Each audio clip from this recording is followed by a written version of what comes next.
Muchas gracias to my Mexican friend that is. When you know what you're doing, cut this thing down like a pro.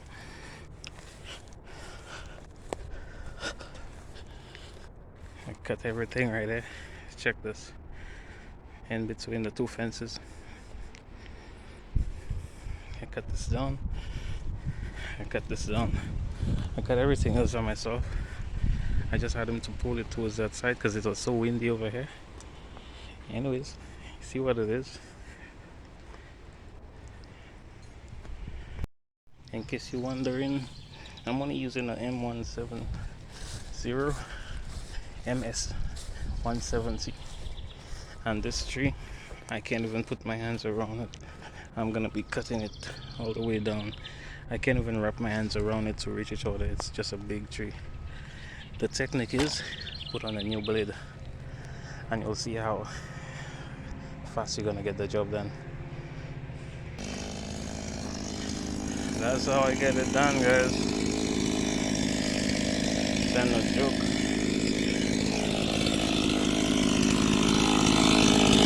This guy right there, brand new pencil on. Not so bad, man.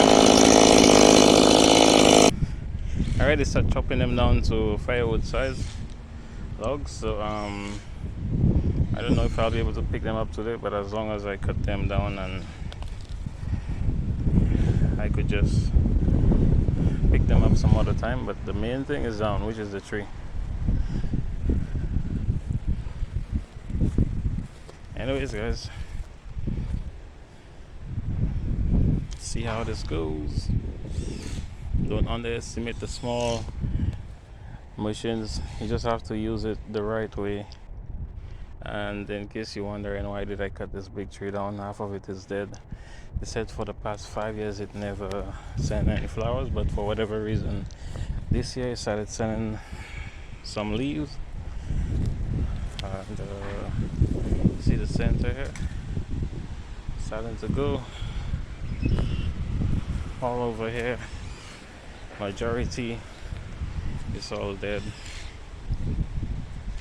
This whole one here was dead. This entire one was dead. Everything from this one is dead. This is why we took it down. And the homeowner wanted to just see right through. Anyways, let's get to it.